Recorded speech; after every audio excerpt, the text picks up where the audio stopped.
Shakur, welcome back. How you feeling about the fight tomorrow night? I feel real good. I feel well prepared, and I'm just ready to perform. Shakur, if I were to list like the pound for pound best fighters in the world, like year by year, if you just gave me three guys, Floyd Mayweather, Roy Jones, and Pernell Whitaker, that covers most of the last 20 something years, right? The guy with the best defense in the game, if he can also have an offense, is usually the best pound for pound fighter, in fact. You, to me, look like you got the best defense in the game. But it hasn't been tested against the very best opponents yet. First, how do you feel about the fact that you've been unable to get the top guys in the ring with you yet? I mean, I think I feel two different ways about it. Like at the end of the day, I know that it's a reason why these top fighters don't want to fight me. You got Oscar Valdez who will go on your show and go on ESPN and say my name, but then when it's time to fight, he's saying no, or he don't acknowledge me or nothing like that. So at the end of the day, I feel like it plays a part into my skill and who I am. A lot of people don't just want to get in the ring with me, but um, they ain't gonna have no choice at the end of the day. So it's gonna happen. So I look at your opponent tomorrow night, Nakathila, and I like in a way, from the outside, it looks like a trap fight. Here's Shakur Stevenson talking about, I want Valdez, I want Herring, I want I want belts, I want these big fights, and now I got to fight Nakathila. You're a huge favorite, but I've seen some of his stuff. When he hits guys, Shakur, they go to sleep. Like, it's not just one of these things where they get stopped or it's accumulation of shots it's like he has real punching power.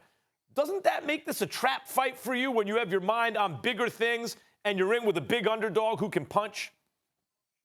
Nah, I see what you see and I understand what you're saying, but at the end of the day, he ain't really like fight nobody yet. Like he ain't never really been in there with nobody like me. And I know like it's a whole difference getting in the ring with somebody who really can fight and a regular fighter. So it is a kind of a trap fight because you'll get your mindset on fighting somebody that's not that good, but you just never know. So at the end of the day, I got to be well prepared, and I know there's been a lot of upsets in boxing, and I can't allow me to be one of them upsets. So I gotta stay on my game and do my thing Saturday. So there's been a lot of to do from you about Herring and about Valdez, and you even mentioned Valdez saying, hey, he's saying my name, but then when it comes time to fight, he doesn't want to fight. Herring says, after you step aside and Herring and Frampton fight, Herring now wants to fight Valdez. And Shakur, it's pretty obvious that all that happens because you look like the hardest guy to beat. And guys want to make some money before they lose to you. That's what it seems like from a boxing fan's perspective. Do you understand that? Does that make it any less frustrating for you?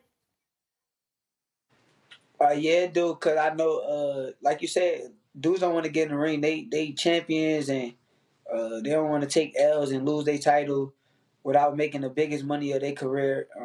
So I understand it. I get it. But at the end of the day, it's boxing and it's a gladiator sport. So if you're a gladiator, you gotta be a fighter, and I'm a fighter. So uh, I'm just trying to put on a show. Like I want to put on a show. I want to fight the big fights. I want to fight Valdez.